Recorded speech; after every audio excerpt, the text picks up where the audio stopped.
Olá, mais uma aula de língua portuguesa. Dentro do nosso assunto estudo de texto, falemos agora de pressupostos e subentendidos.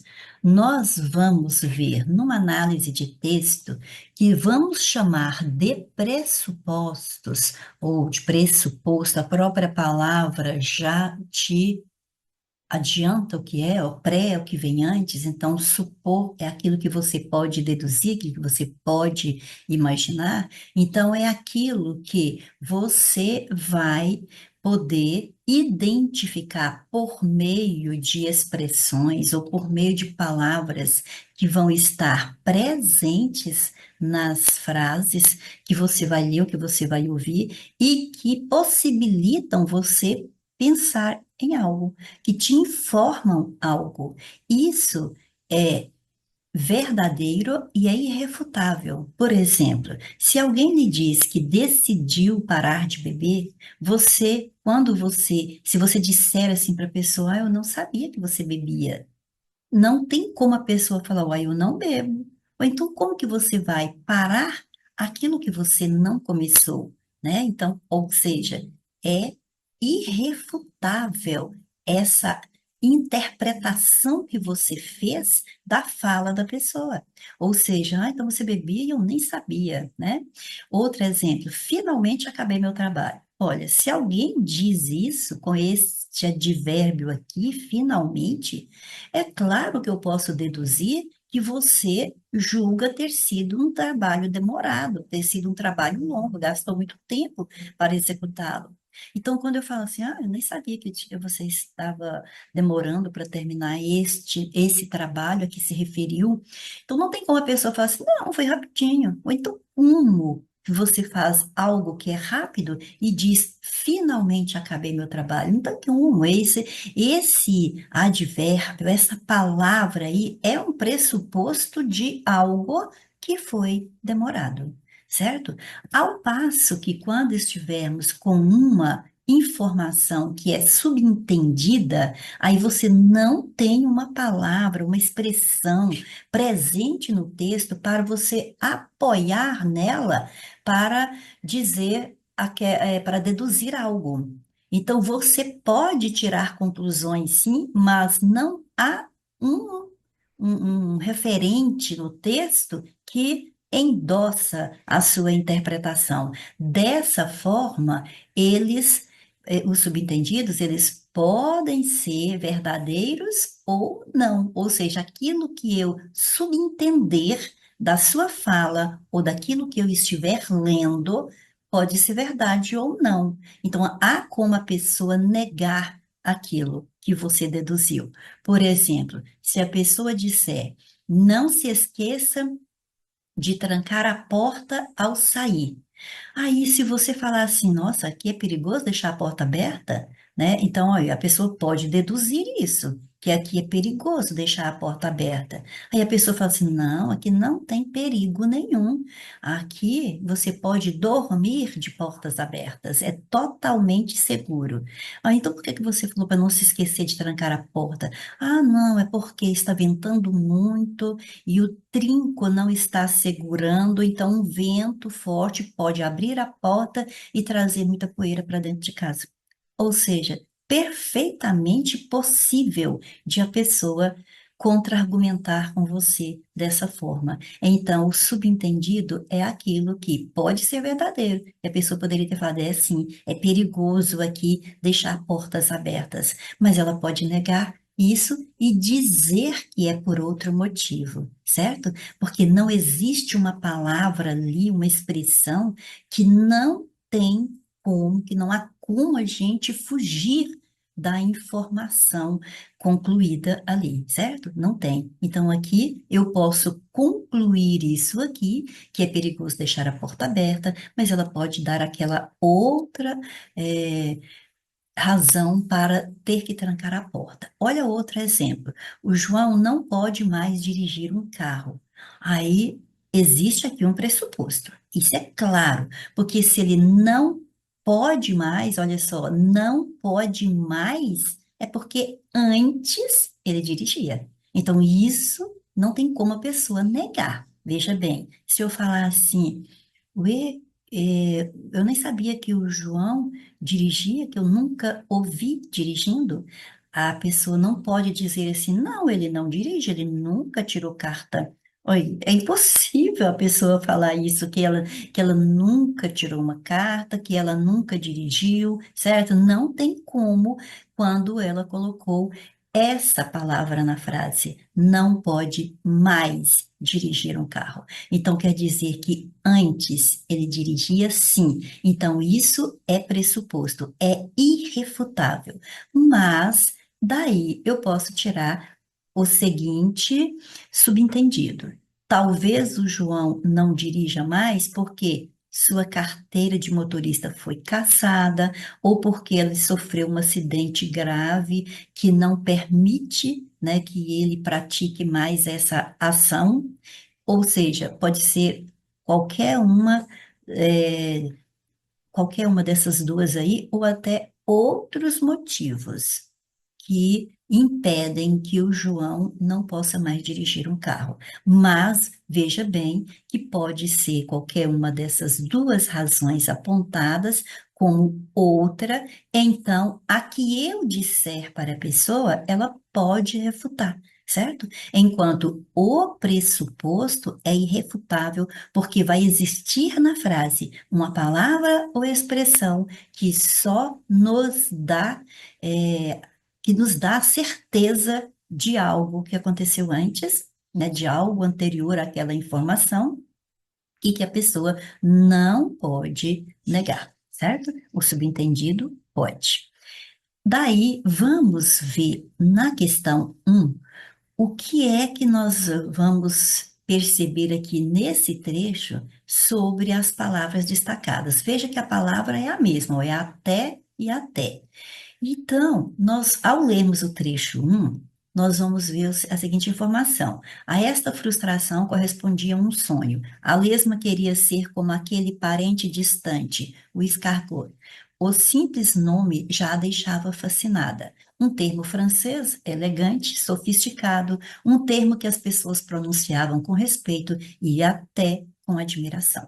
Veja bem, e até com admiração. Ou seja, respeito e até admiração. Então, você vê que esse até aqui trouxe uma ideia inclusiva, certo? Então, aqui você tem uma inclusão, ó, uma ideia conclusiva. Perfeito. Agora, foi até a porta a doida velocidade de 0,5 km/h e ocultou-se no vegetal. Então, você vê que aqui é simplesmente dando uma noção de espaço.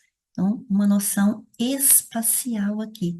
Então, não tem nada a ver com a inclusão. Então, você viu a mesma palavra nos dois textos, mas com certeza ela não tem a mesma classificação morfológica.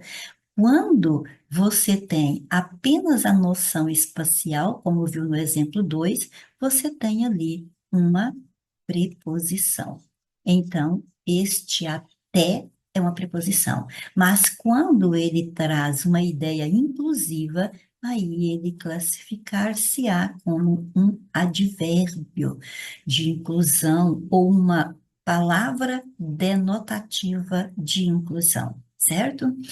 Aí, então, com essa análise, nós já vamos eliminando duas alternativas, porque na letra C diz que os dois termos são advérbios, já vimos que só o primeiro que é advérbio.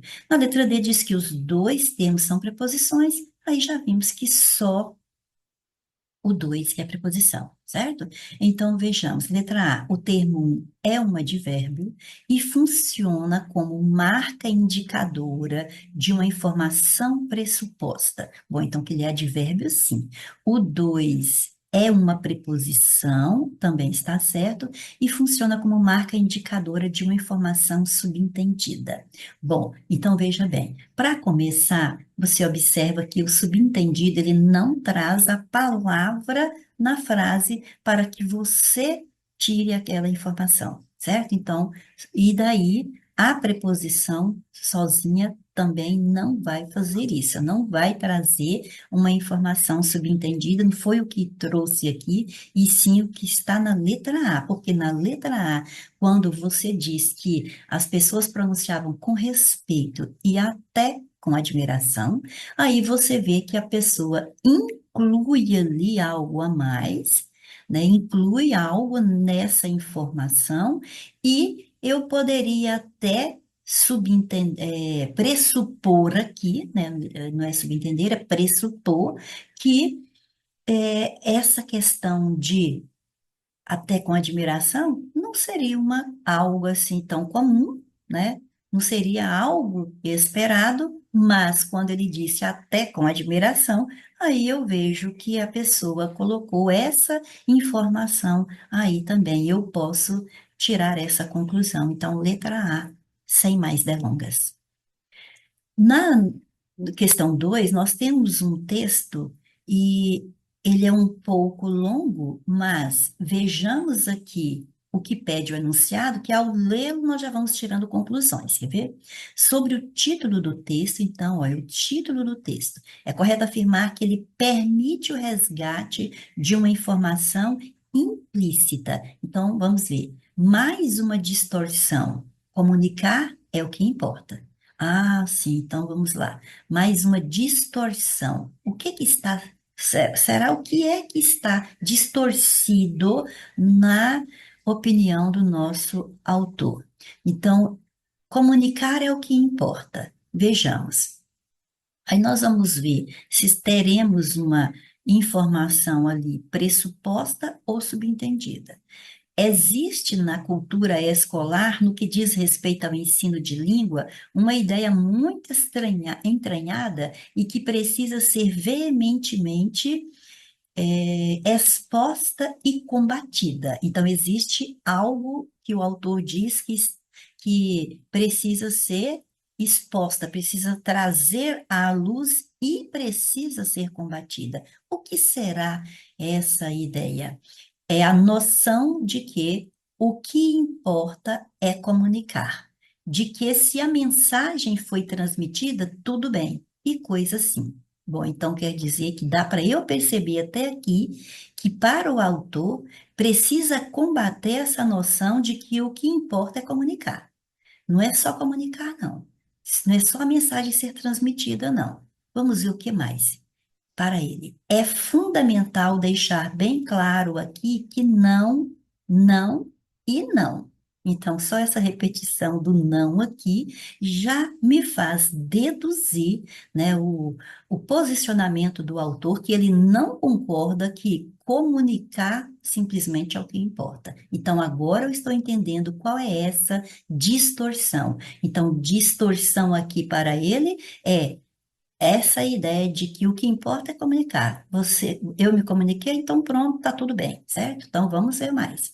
Essa é uma visão muito pobre e mesquinha do que é a língua e dos mecanismos sociais que a envolvem. Repetir essa ideia é algo extremamente prejudicial para uma boa educação linguística. Essa ideia é uma deturpação violenta de teorias linguísticas sofisticadas que lidas pela metade ou só na superfície, quando são lidas, se transformam em conceitos tomados como verdades científicas pelos que não se empenham em estudar mais a fundo. E para piorar, serve de acusação contra os linguistas por parte de pessoas que pretendem com isso desqualificar o trabalho dos pesquisadores e tentar preservar a ferro e fogo uma concepção de língua culta, obtusa, obscura e irreal. Bom, então já deu para entender que o autor não concorda com o simples fato de comunicar é o que importa, há algo bem além disso, então para ele isso é uma distorção. Então eu pude deduzir uma informação agora a partir desse título, dessa palavra distorção, eu sei o que que é distorção agora para ele, então a informação ela não está subentendida, ela está pressuposta. Então, agora vejamos se é o pressuposto aqui da letra A ou da letra C. Na letra A diz que ela é uma informação que ela traz ali no título uma informação pressuposta e direciona para a questão central a ser discutida.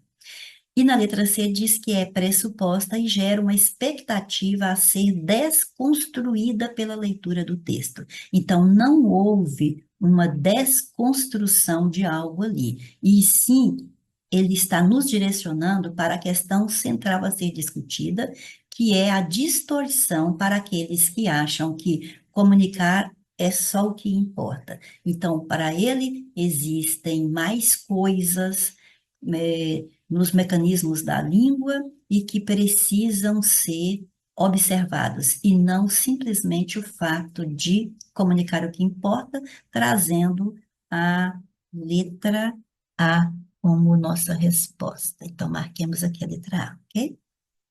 E vamos à questão 3. Agora, nós temos uma tirinha e o personagem chega ao quarto quadrinho com uma placa dizendo punir e apontando, a seta apontando para uma determinada direção, 2 quilômetros. Educar para outra direção, 60 quilômetros. Então, pelo que está escrito aqui, eu posso pressupor, né, informações. O que que eu posso deduzir aqui? Que punir é para um lado, educar para o outro, então quer dizer que as duas ações apontam para direções diferentes. E punir em 2 quilômetros. São 2 quilômetros apenas. Então, quer dizer que é mais fácil. Se você vai a um lugar que está à distância de 2 quilômetros, é bem mais fácil do que ir a um com a distância de 60 quilômetros. Então, quer dizer que punir é mais fácil, educar é mais difícil. Punir é numa direção, educar é em outra. É isso que eu posso interpretar aqui e ninguém pode dizer que essa minha dedução não é coerente com o texto. É totalmente lógica. Então, vamos agora assinalar a única alternativa que não representa uma interpretação, inclusive de pressupostos e subentendidos implícitos na tirinha. Punir é bem mais fácil que educar, embora seja menos eficiente. Bom, ali não disse, não tem nada que diga que é menos eficiente. Por isso, o enunciado já lhe falou que é uma interpretação de pressupostos, de subentendidos, não falou, mas não tem nenhuma palavra que garanta que eu diga que não, que seja menos eficiente. Mas vamos pelo conceito do que é educar e do que é punir, pegar o que é mais fácil, o que é mais difícil, você sabe que, em geral, o que é mais difícil é o que vale mais a pena, certo? No senso comum. Então, eu posso chegar a essa conclusão, sim. Então, a A está correta e eu estou procurando o que não está correto. Ao seguir o caminho de punir, nos desviamos do caminho de educar. Exatamente. Quem pune não está educando, até mesmo porque o punir é para uma direção e o educar é para outra. Então, se você vai punir, você vai para um lado. Se você vai educar, você vai para outro. Então, sim, nos desviamos do caminho. Então, está certo a letra B também. A educação é muito mais demorada que a punição, mas vale mais a pena. Bom, isso nós já discutimos, que é demorado pela distância entre um e outro, e já vimos pela letra A, que é mais eficiente, né? Educar é mais eficiente, então a letra C está correta, até porque a letra A está ajudando também você a confirmar isso aí. Antes de iniciar o caminho para educar, precisamos passar pelo caminho de punir. Não posso deduzir isso aqui de forma alguma. Distâncias diferentes, direções diferentes. Então, não tem como passar pelo um passar pelo caminho do outro. Então, esta aqui é a informação que eu não posso tirar ali do texto. Se desejamos seguir o caminho de educar, não deveremos passar pelo caminho de punir. Sim, as direções são diferentes. Agora, passemos à denotação e conotação, fato e opinião, que também são muito importantes para uma análise de texto. Então, é assunto simples, mas não quer dizer que possa ser desprezado. Na denotação, você já tem o D de dicionário. Então, é quando a palavra aparece no seu sentido real, no seu sentido literal, ou seja, no seu sentido objetivo, que vai ser igual para todos. Por exemplo, os domadores finalmente conseguirão dominar a fera que é o bicho mesmo. O sol é uma estrela, é o sol mesmo que nos ilumina e nos aquece. Esses são os ossos do crânio, sim, é o crânio mesmo, parte do nosso esqueleto, do nosso corpo, parte do nosso corpo. Não tem como você pensar em outra coisa. Agora, a conotação já começa com o C de criatividade, se quiser, até o C de caô, só para você lembrar que aí é um sentido figurado, é um sentido subjetivo. Você pode se enganar com o que você vai pensar aqui se você levar pelo sentido objetivo da palavra, né? Então você vai errar.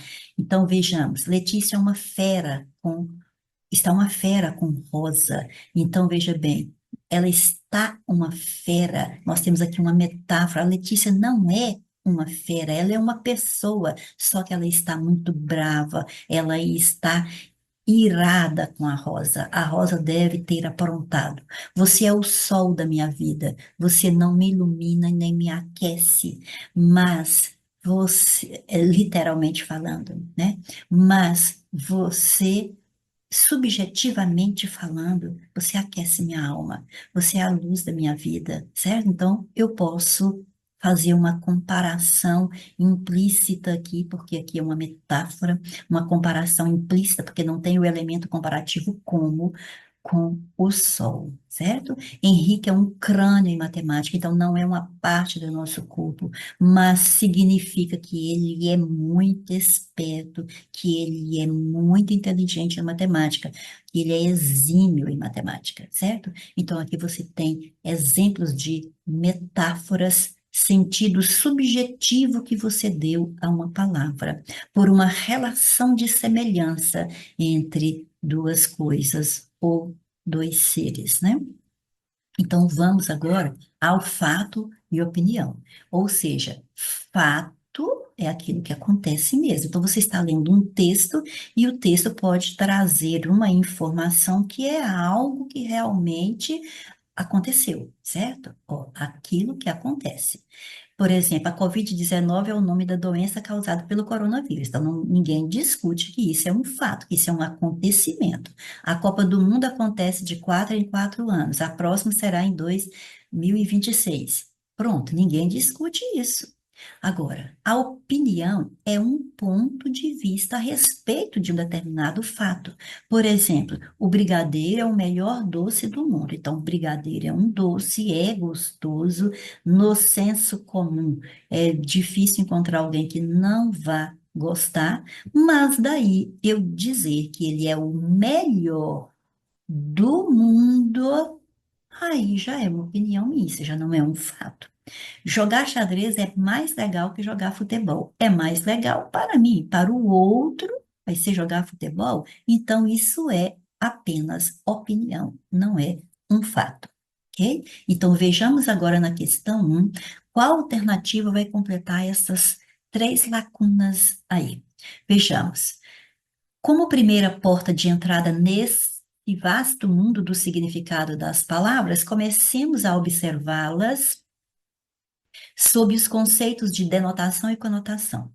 O sentido, vejamos o que será que eu vou colocar aqui, é aquele dado pelo dicionário. Ah, já sei a resposta. D de dicionário, D de denotação, ou seja, sentido denotativo. Eliminamos três respostas.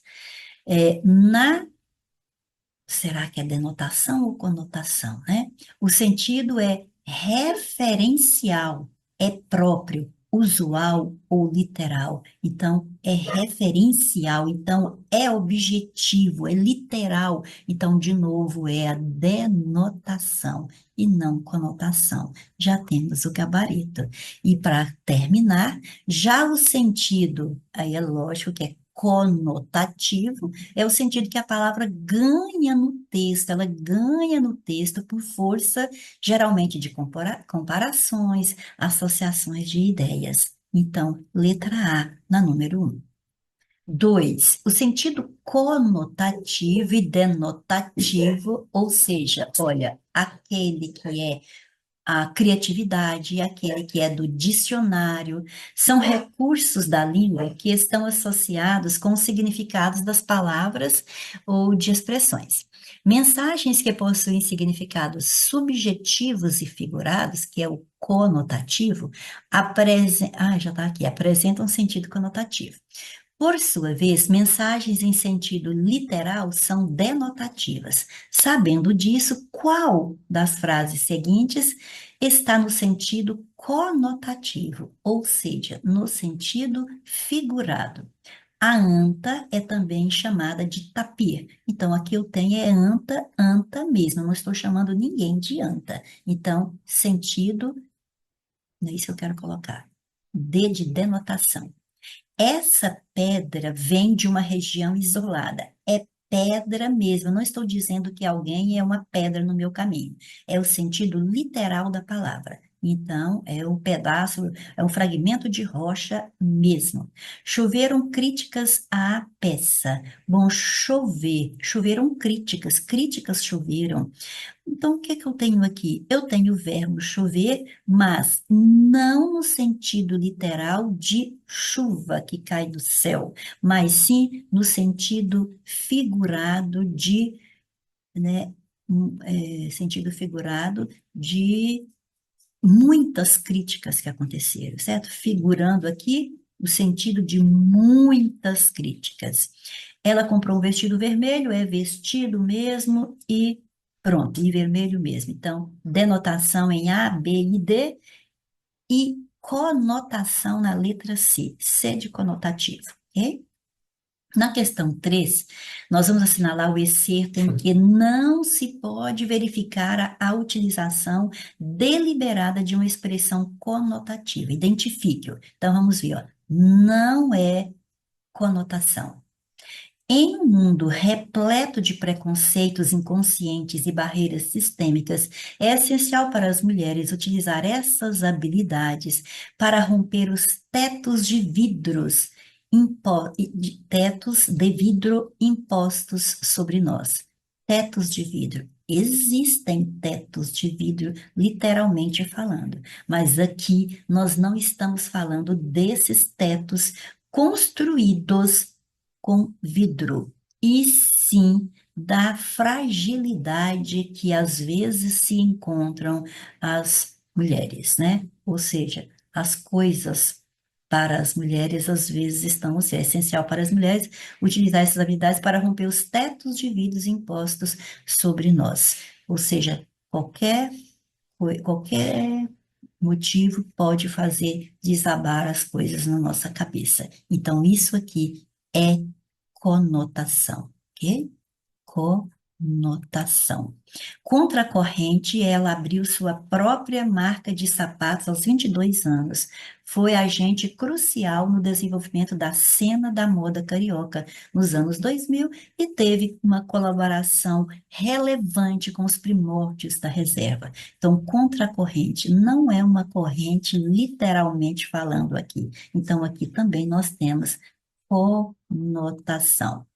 Exemplos como o da Maria Toledo e Luciana Wodzinski devem ser ressaltados e compartilhados para inspirar e estimular mais mulheres a segurar a porta para outras pessoas. Não vamos segurar literalmente uma porta que serve para abrir ou fechar, para você adentrar ou você sair de um ambiente, e sim segurar a porta, que no sentido é dar oportunidade para a outra passar, certo? Para a outra ir à luta, para a outra alcançar alguma coisa. Então, de novo, sentido conotativo.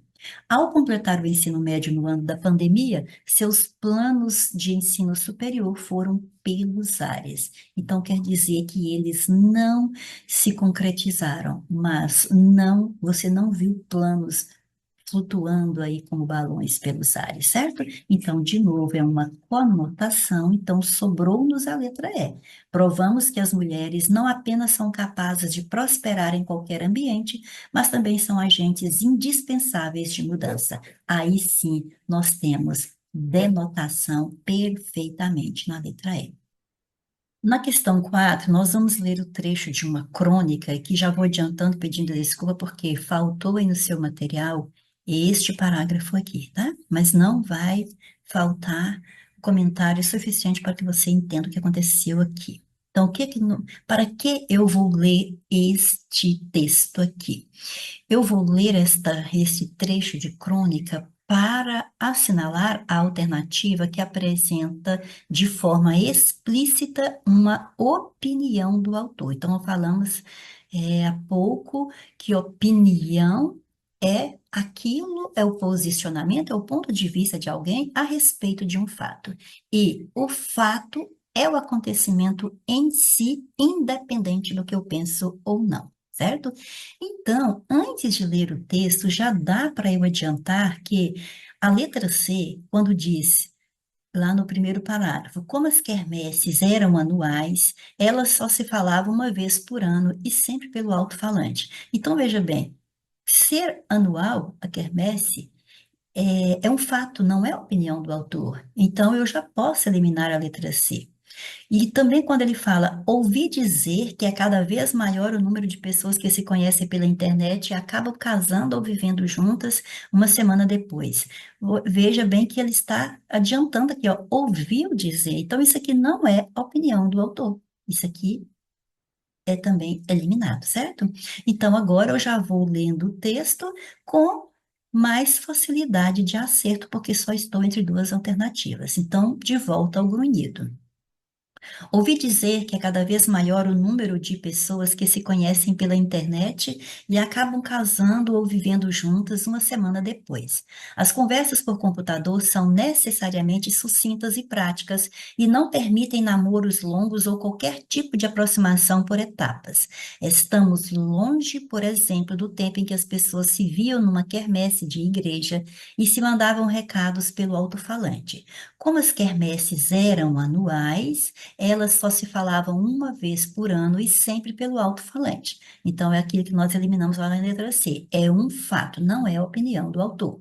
Quando finalmente se aproximavam, eram mais 2 anos de namoro e um de noivado. E só na noite de núpcias, imagino, ficavam íntimos e, mesmo assim, acho que o vovô dizia, com licença. Na geração seguinte, o homem pedia a mulher em namoro, depois pedia em noivado, depois pedia em casamento, e quando finalmente podia dormir com ela, era como chegar ao guichê certo depois de preencher todas as formalidades, reconhecer todas as firmas e esperar que chamassem a sua senha. Durante o namoro, ele mandava poemas, o que sempre funcionava, e muitas mulheres de uma certa época, para serem justas, deveriam ter casado com Vinícius de Moraes.